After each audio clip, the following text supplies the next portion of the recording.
Hi, everybody. It's Tuesday, May 4th. May the 4th be with you. It is also Teacher Appreciation Day, and I appreciate the messages of appreciation from some of you. Thank you.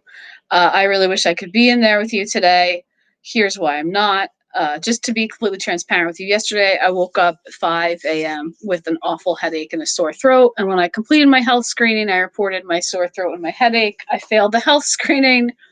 I talked to the nurse. I had to go get a COVID test, and I cannot come in until my results come back negative. I am 99.8% sure I don't have COVID as I'm fully vaccinated and have been keeping close to home. But we need to follow protocol to make sure everybody's safe. So that is why I am not with you today. But here's what I've left for you. So right now you're looking at a slide from Reader's Notebook from Block 5-6. And this right here is the telltale part of that because it is small group instruction for block 5-6 and block 8-9 today. So if you're in block 1, hopefully you took the chapter 18 and 23 vocab quiz yesterday. Some of you did, some of you haven't. Please do that. My block 5-6 kids, please make sure you do this. I will not be there for small group instruction as I'm out today, but you should still complete this, hopefully by 2 p.m. So if I was a student in my 5-6 class at 1:35, I would log in and take the quiz. It's in Google Classroom, the assignment. Okay, everybody's going to read chapter 26 and chapter 27 today. What I want you to keep in mind when you read chapter 26 is what stands out in this chapter. In other words, what's the main idea or focus of this chapter? You will answer that question in Google Classroom for classwork. And when you read chapter 27, think about the risks that characters take, what's at stake with these risks, and answer that question in Google Classroom. Okay, so when you look in your assignment today, this is the assignment. You need to answer these 2 questions. I have the reading here. I have audio here, so you can listen to it if you'd like. And I also put a Jamboard from some responses from people's reflections yesterday, and I'd like to go over that with you a little bit. But real quick, I just wanted to share this. A little more research I did about jinn. Being possessed is also called wearing the jinn, or if you have been possessed, it's believed you've been possessed by jinn, you've been worn by the jinn.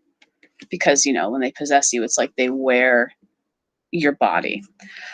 I read that jinn possession may be used to make sense of problems like infertility, the inability to find a marriage partner, loss of employment. And according to the site, I also read that a scholar, Saba Mahmood, has referred to the fact that possession often happening to women, especially in parts of the Islamic world, shows that possession is a method for women to work within the patriarchy. It gives them feminist agency. So, for example, if women find themselves unmarried or infertile once they're married and their husband's family is putting pressure on them, perhaps Mahmoud suggests a jinn catcher can be called in to try to remove the problem, or at least if they can't remove the problem because infertility is biological, then at least it can show that women have made the effort to remove the problem that makes them unappealing in society's eyes, which I thought was interesting, especially thinking that Zubaydah calls in a jinn catcher for Rukhsana when it seems like Rukhsana absolutely is not going to toe the line and accept marrying a Bengali man. So of the people who responded, these are the results. Why does Zubaydah call a jinn catcher? 85% of you said it's because she believes that Rukhsana is possessed by jinn or a jinni and can be dispossessed by a jinn catcher. 11.8% of you talked about how Zubaydah did this because she cannot accept that Rukhsana is a lesbian, and it's a signal of her denial of the situation. She'd rather believe that her daughter's possessed than believe the fact that she is, in fact, a lesbian. And one of you pointed out that she used it as a kind of a screen or a cover. So I took that to mean that it's a sign of deception. So let's take a look. Most people thought that it was belief. So I put a couple of your classmates' answers here that seemed representative of what most people were thinking. Take a look at them. They say similar things. Isabel points out that Zubaydah didn't want Roxana stepping out of the culture and being a lesbian, so hiring a jinn catcher can remove that lesbianism from Roxana. In a similar way, Elvis says that Zubaydah believes jinn catcher can get the lesbian out of Roxana, and he quotes Zubaydah saying he can get rid of it, with the it being code for gayness or homosexuality. Ashley pointed out that Zubaydah thinks that Roxana's being disobedient is being caused by the jinn, and her disobedience in general to her parents' rules about marrying a man. Her lesbianism itself could be considered a way of disobedience because it goes against their culture. Um, and I like this that she pointed out when Roxana said, "What did you tell everybody?" Roxana's mom said, "I told them the truth. I told them you were possessed by a jinn, and that's why you're being so disobedient." Blisseda also pointed that out.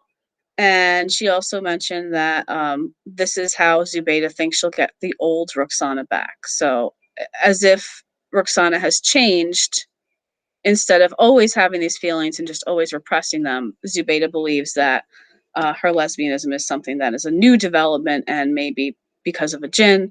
And Darwin mentions similar ideas to other people brought up. And he also says that in his opinion, he thinks Roxana's mother's out of her mind for doing this and she's in the next level to prevent Roxana from going to the wrong path. So what I thought about this was that it does show that Zubaydah is willing to go to extreme measures in order to have the obedient non-lesbian Roxana that she believes can return to her, that she also believes was always the person who her daughter was. Okay. Then we have some people who thought that Zubaydah was doing this out of denial. Michelle points out that she can't come to terms with Roxana being a lesbian because she cannot see the truth, and her belief in the jinn is a signal of this lack of acceptance. Daniela also mentions that Zubaydah was never accepting of Roxana being gay, and so since Roxana insists that she's gay, Zubaydah was more scared and is willing to do anything she can to quote unquote help. Brian believes that Zubaydah hires a jinn catcher to maintain her sanity. She can't accept that Roxana is a lesbian. She won't even say that Roxana is gay. And Saida believes that by hiring a jinn catcher, Zubaydah can make herself believe that Roxana is not being her true self. So self-delusion is a form of denial. Remember, delusion is one of our vocab words, and a delusion is when one believes in something that is not true. And finally, Kaylee, kind of a lone wolf, Aru, believes that Zubaydah hires a jinn catcher to take the demons out from within Roxana's possessed body. But the real reason Kaylee thinks is that it's an excuse for why she can lock up Roxana. So if she has Roxana locked up in her room, she will be unable to leave the house and go back to Seattle. So a way of maintaining control over the situation. And so Zubaydah is really maintaining control by hiring a jinn catcher and using this lie that Roxana is possessed as a way to contain her. And also it punishes Roxana. So I thought that was interesting. I'm going to stop talking. I think it's pretty clear what you need to do. Your assignment is here. If you have any questions, please email me. If you want to mark the text for your own, which is always encouraged, please remember to make a copy of this. I hope to see you tomorrow. Have a good day.